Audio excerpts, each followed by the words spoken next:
Welcome to CMD news. ముందుగా నేటి వార్తా విశేషాలు. విద్యార్థుల తల్లిదండ్రులకు చదువు చెప్పిన గురువులకు చదువుకున్న పాఠశాలకు కీర్తి ప్రతిష్టలు తీసుకొచ్చేలా అత్యున్నత శిఖరాలు అధిరోహించాలని కావలి ఎమ్మెల్యే దగ్గుమాటి వెంకటకృష్ణారెడ్డి అన్నారు. కావలి పట్టణం గాయత్రి నగర్ లోని నలంద పాఠశాలలో గురువారం 35వ వార్డు వార్షికోత్సవం ఘనంగా నిర్వహించారు. ఈ కార్యక్రమంలో ముఖ్య అతిథిగా కావలి ఎమ్మెల్యే దగ్గుమాటి వెంకటకృష్ణారెడ్డి పాల్గొన్నారు. ఈ సందర్భంగా ఆయన మాట్లాడుతూ చదువుపై శ్రద్ధ పెట్టి ఇష్టంగా చదువుకోవాలని తెలిపారు. విద్యార్థి దశలో కష్టపడితే తదుపరి జీవితం సుఖమయమవుతుందని తెలిపారు. ఎంతమంది స్నేహితులు ఉన్నా సరే ఒక మంచి మిత్రుడిని సంపాదించుకోవాలని తెలిపారు. విద్యా ఆవశ్యకత, గురువుల యొక్క గొప్పతనాన్ని ఆయన వివరించారు. విద్యార్థులకు ఆశీస్సులను అందజేశారు. సాంస్కృతిక కార్యక్రమాలను ఎమ్మెల్యే తిలకించారు. పాఠశాల యాజమాన్యం ఎమ్మెల్యేను ఘనంగా సత్కరించారు. ఈ కార్యక్రమంలో కళాశాల కరెస్పాండెంట్ మజహర్, పాఠశాల సిబ్బంది, విద్యార్థులు, తల్లిదండ్రులు, టీడీపీ నాయకులు తదితరులు పాల్గొన్నారు.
కృష్ణారెడ్డి గారి గురించి నాకే కాదు, నాకన్నా కావలి నియోజకవర్గ ప్రజలందరికీ కూడా, ప్రతి ఒక్క ఓటర్కి కూడా ఆయన గురించి తెలుసు. ఆయన అంటే ఏంటి, రాజకీయాలలోనే రాకముందు ఆయన ఏం చేసేవాళ్ళు, ఆయన సేవలు కానివ్వండి, ప్రతి ఒక్క చుట్టుపక్కల గ్రామాల నుంచి ప్రతి ఒక్కరికి కూడా తెలుసు. ఈరోజు నేను స్పెషల్గా చెప్పాల్సిన అవసరం లేదు. కానీ కావ్య కృష్ణారెడ్డి గారు మన కావల్లో ఒక సామాన్యమైన ఒక రైతు కుటుంబంలో పుట్టి కష్టపడి చదువుకొని, అలాగే బ్యాచులర్ ఆఫ్ కామర్స్ మన జేబీ కావలి నుంచి పూర్తి చేసుకొని, మాస్టర్ ఆఫ్ కామర్స్ ఎస్సీ యూనివర్సిటీలో ఒక తిరుపతి నుంచి పూర్తి చేసి, ఒక విద్యపై ఒక భక్తి, ఒక ఇష్టంతో ఒక గురువుగా మారి వందలాది వేలాది మంది విద్యార్థులని ఒక ప్రయోజకుల్ని చేసి, ఇప్పుడు కొన్ని వేల మంది ఎక్కడెక్కడో ప్రపంచంలో నలుమూలల వాళ్ళందరూ కూడా ఒక మంచి స్థాయిలో ఒక బిజినెస్ మ్యాన్గా, ఒక ఐఏఎస్గా, ఒక ఐపీఎస్గా, ఒక పెద్ద స్థాయిలో, ఒక మంచి స్థాయిలో ఉన్నారు అని అంటే అది ఒక గురువుగా కేవలం కావ్య కృష్ణారెడ్డి గారు ఒక మార్గదర్శిలో వెళ్ళిన ఇది ఒక కారణం. అలాగా ఒక గురువుగానే కాదు, ఒక రియల్ ఎస్టేట్ రంగంలో కూడా ఒక ఇన్ఫ్రాస్ట్రక్చర్ కంపెనీ స్టార్ట్ చేసి ప్రతి సంవత్సరం కూడా వందల్లో కాదు వేలాదిల్లో ఉపాధిని కల్పిస్తూ మన కావల్లోనే కాదు, నెల్లూరు జిల్లాలోనే కాదు, ఎన్నో రాష్ట్రాలలో కూడా విస్తరించి ప్రతి సంవత్సరం ఉంది. అలాగే మరి ఎన్నో ఎన్నో ఎన్నో కార్యక్రమాలతో, అలాగే రియల్ ఎస్టేట్ అనే కాదు వేరే బిజినెస్లో కానివ్వండి, అలాగే 2005 నుంచి మన జల్లంగిలో కానివ్వండి ప్రతి ఒక్క చుట్టుపక్కల కార్యక్రమాలలో ఒక వారే మనకు ఎమ్మెల్యేగా ఉండిపోవాలి. ఆ విధంగా మన చిరస్థాయిగా ఒక ముద్ర అయితే ముద్రించేస్తాము. ఎప్పటికి కూడా మారదది. వారిని మాట్లాడాలని కోరుకుంటున్నాను. Sir please. సభకు నమస్కారము. ఈనాటి నలంద సిబిఎస్ఈ స్కూల్ వార్షికోత్సవం, అదేవిధంగా 35 సంవత్సరాల మైల్ స్టోన్కి దగ్గరైన వేళ నలంద ఒక పుణ్యక్షేత్రం, ఒక ప్రసిద్ధమైనటువంటి ఒక క్షేత్రం, జ్ఞానానికి చిహ్నమైనటువంటిది నలంద. బౌద్ధ మతానికి, బుద్ధుడికి నాంది పలికింది నలంద. జ్ఞానాన్ని ఇచ్చేది నలంద. ఆ నలంద స్కూల్లో విద్యను అభ్యసిస్తున్న విద్యార్థులందరికీ కూడా శుభాకాంక్షలు తెలియజేస్తూ, నాతో పాటుగా వేదిక మీద ఆసీనులైనటువంటి పెద్దలందరికీ స్వాగతాన్ని అందిస్తూ, గత 34 సంవత్సరాలుగా ఇక్కడ పనిచేస్తున్న అధ్యాపక బృందానికి అందరికీ కూడా ధన్యవాదాలు తెలియజేస్తూ, మన కావలి విద్యా శిఖరంలో నలంద ముందుకు పోతున్నందుకు యాజమాన్యాన్ని అభినందిస్తూ,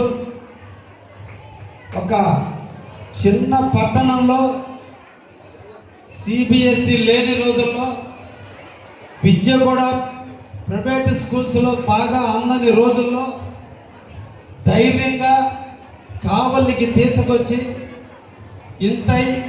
ఇంతింతై ఒటిడింతై అన్నట్టుగా 35 సంవత్సరాల కష్టార్జితంతో ఈరోజు నడుపుతున్న యాజమాన్యాన్ని ప్రత్యేకంగా అభినందిస్తూ, ఒక డెడికేషన్తో, ఒక మోటివేషన్తో పిల్లల భవిష్యత్తును మార్చాలి, వాళ్ళ నుదుటి రాతను మార్చాలి. తల రాతను మార్చేది బ్రహ్మ అయితే, తనువునిచ్చింది తల్లి అయితే, పెంచి పెద్ద చేసేది తండ్రి అయితే, విద్యాబుద్ధులు నేర్పి జ్ఞానాన్ని నేర్పేది గురువు అయితే, ఇవన్నీ ఒక ఎత్తు అయితే, మీ నుదుట రాతను మీరే జాగ్రత్తగా రక్షించుకుంటే మీరు ఉన్నతమైన శిఖరాలకు ఎదగాలి. అటువంటి జ్ఞానాన్ని మీరు పొందాలి. అటువంటి మీ విద్యాభ్యాసాన్ని మీకు అందించాలని ఈ రోజున అధ్యాపక బృందం కావచ్చు, మీ తల్లిదండ్రులు కావచ్చు, అందరూ కూడా కష్టపడి రేపటి వెలుగు కోసం ఈ రోజున మిమ్మల్ని చదివిస్తున్నారు.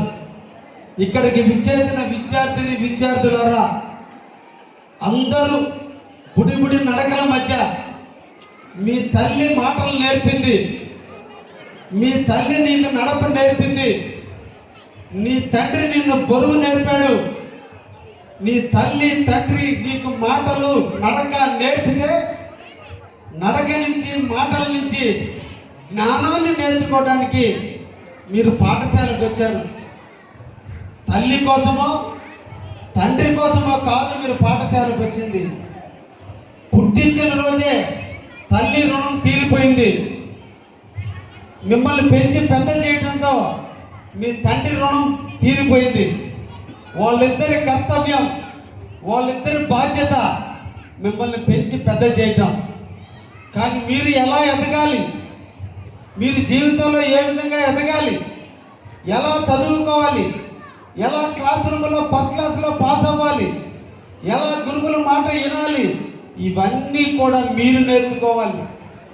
ఎవరో చెప్పితే వచ్చాయి కాదు ఇవి, మీకై మీరు ఆలోచించాలి. ముఖ్యంగా 6వ తరగతి నుంచి 10వ తరగతి మధ్యలో ఉన్న విద్యార్థులు కలలు కనాలి, ఊహించుకోవాలి. మేము ఒక హీరోగా బతకాలి, మేము ఒక హీరోయిన్గా బతకాలి. ఇంకొక 10 ఏళ్ళు మీరు కష్టపడాలి. మీకు 25వ సంవత్సరం వచ్చేంత వరకు కష్టాలు అనుభవించండి. తర్వాత మీరు 80 ఏళ్ళు బతుకుతారు. తర్వాత మీరు 55 ఏళ్ళు సుఖంగా ఉంటారు. రేపటి 55 ఏళ్ళ సుఖం కోసం 25వ సంవత్సరం వచ్చేంత వరకు కష్టాలు పడండి. కష్టపడితే బరువు మయమంటోళ్ళ, లేదా ఈదులు చెప్పమంటోళ్ళ, లేదంటే ఇంకొక దగ్గర పని చేయమంటోళ్ళ. పాఠ్య పుస్తకాలు తప్ప, గురువు వాక్యాలు తప్ప, తల్లిదండ్రులు చెప్పిన మాటలు తప్ప ఇంకేమీ వద్దు. ఒకటే ఏం, నాకు జన్మనిచ్చిన తల్లిదండ్రుల రుణం నేను తీర్చుకోవాలి. నాకు ఆకారం ఇచ్చారు, తెలివనిచ్చారు, సంపదనిస్తున్నారు. నా తల్లి తండ్రి తింటున్నారో లేదో నాకు తెలీదు. నాకు ఉదయాన్నే టిఫిన్ పెడుతున్నారు, అందంగా అలంకరిస్తున్నారు, స్కూలుకు పంపిస్తున్నారు, పుస్తకాలు కొనిస్తున్నారు, టూర్ పోతానంటే డబ్బులు ఇస్తున్నారు, సినిమా కావాలంటే తీసుకుపోతున్నారు. ఇవన్నీ మన తల్లిదండ్రులు చేస్తుంటే ఆ తల్లిదండ్రులు ఎప్పుడు తలెత్తుకోవాలి. మీరు జీవితంలో ఒక ఉద్యోగంలో చేరిన రోజు ఊరు మొత్తం మీ తల్లి తండ్రి స్థాయి చూసి శభాషయ నీ మంచి బిడ్డల కన్నావు అన్న రోజు, అది మీరు మీ తల్లిదండ్రులకు ఇచ్చే రుణం. దానికి మనం బతకాలి. ఒకటే, మనం పుడితే తల్లి సంతోషించింది, తండ్రి ఆనందపడ్డాడు, నిన్ను పెంచి పెద్ద చేశాడు. సమాజం అంతా నిన్ను చూసి గర్వపడుతుంది. కానీ నీ శత్రువు కూడా నీకు ఇబ్బంది వచ్చిన రోజు బాధపడాలా, మంచివాడు నష్టపోతున్నాడని. అలా ఉండాలి మన జీవితం. అది రావాలంటే మనం శిల్పంగా మారాలి. ఒక రాయి మీద దేవుడి విగ్రహాన్ని చెక్కుతారు, అది ఒక రాయి. కొన్ని లక్షల ఉలి దెబ్బలు తగిలితే ఒక ఆభరణం తయారైంది, లక్షల ఉలి దెబ్బలు తగిలితే ఒక శిల్పం మారింది. ఆ శిల్పాన్ని తీసుకుపోయి వెంకటేశ్వర స్వామిని, శివుడని, బ్రహ్మని గుడిలో పెడుతున్నాం. ఒకప్పుడు అది రాయి, ముడి రాయి. కొన్ని లక్షల మంది కాళ్ళతో తొక్కుంటారు. ఎప్పుడైతే ఉలి దెబ్బలు తగిలిందో ఒక ఆభరణంగా తయారు చేశాడో మనందరం మొక్కే విగ్రహంగా తయారైంది. మన బిడ్డలు కూడా అలా ఉండాలి. ఈరోజు ఏమీ పనికిరాదు, కానీ ఏదో ఒక రోజు మనలో ఒక శక్తి ఉంది. ఆ శక్తిని మనం సాధన పట్టాలి, ఆ శక్తిని మనం గుర్తించాలి. అల్లావాడు డాక్టర్ అయ్యాడు కదని మన బిడ్డను కూడా డాక్టర్ చేద్దామని వాళ్ళ మనసుల మీద ప్రెజర్ చేయకూడదు. వాళ్ళని ఎప్పుడూ మోటివేట్ చేద్దాం. నీకంటే గొప్పవాడు లేడురా, నీకంటే గొప్పవాడు లేడు తల్లి, నువ్వు ఎందుకు ఏదైనా చేయగలవని. అప్పుడు వాళ్ళ హృదయాల్లో నుంచి వస్తుంది, నా జీవితం ఇలా ఉండాలి. దాన్ని ఎంకరేజ్ చేయండి. ఏమి చేస్తే మనం ఎదగలేదా, మనం పెరగలేదా? మన బిడ్డలు కూడా మనకంటే తెలివిగల వాళ్ళే, మనకంటే గొప్పవాళ్ళే. కానీ మనం వాళ్ళు సక్రమైన మార్గంలో నడపాలి. అందుకే విద్యార్థులారా, మీరు ఒక ఆభరణంగా తయారవ్వాలి. ఒకటే గుర్తు పెట్టుకోండి, కష్టం వస్తే, మనకంటూ కష్టం వస్తే మన శత్రువులు నవ్వుతారు. కాబట్టి ఎప్పుడు శత్రువుకు స్థానం ఇవ్వకూడదు.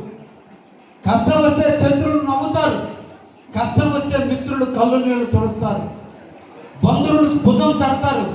కానీ తల్లి తండ్రి మీ పక్కన కళ్ళంబడి నీళ్ళు పెట్టుకుంటారు. అది నిజమైన దేవుళ్ళు ఎవరన్నా అంటే తల్లిదండ్రులే. కాబట్టి ఎప్పుడు కూడా తల్లి తిట్టిందనో, తండ్రి మందలించాడనో, గురువు మందలించాడనో మనం తప్పు పెడితే మన జీవితంలో మొదటి ఫెయిల్యూర్ కూడా అదే. మనకి దేవుళ్ళు ఎవరో తెలుసా? బ్రహ్మ, విష్ణు, పరమేశ్వరులు, లేదా అల్లా, లేదా యేసుక్రీస్తు. అందుకే మీరు ఉదయాన్నే ఒక శ్లోకం చదువుతారు, గురువు బ్రహ్మ, గురువుని బ్రహ్మగా చూడమన్నారు, గురువుని విష్ణు, గురువుని విష్ణువుగా చూడమన్నారు, గురుదేవ పరమేశ్వర, గురువుని ఒక మహేశ్వరుడిగా చూడమన్నారు. అంటే అందరూ కలగలిపితే ఒక దేవుడు అంటే మీకు ఈరోజు గురువే, అన్నిటికీ దైవం గురువే. అందుకని ఎప్పుడు కూడా గురువుని ఎడల కృతజ్ఞతగా ఉండాలి. ఈరోజే ఎందుకు ఓడిపోయామో మనం తెలుసుకోవాలి. జీవితంలో ఇంకొకసారి ఓడిపోకుండా ఉండాలంటే ఏం చేయాలి? ఓడిపోయినప్పుడు ఎలా నిలదొక్కోవాలో మనం నేర్చుకోవాలి. ఇది ఎవరు చెప్పరు, మనం నేర్చుకోవాలి. మోసపోతాం, జీవితంలో చాలాసార్లు మోసపోతాం. మోసపోయినప్పుడే ఇంకొకసారి మోసపోకుండా చూడాలి. ఓడిపోయినప్పుడు ఇంకొకసారి ఓడిపోకుండా చూడాలి. పడిపోయినప్పుడు ఇంకొకసారి పడిపోకుండా చూడాలి. దేన్ని కూడా ఇష్టంగా మార్చుకుంటే ప్రతి ఒక్కటి కూడా మీ కాళ్ళ దగ్గరకు వస్తుందని విద్యార్థులారా మీరు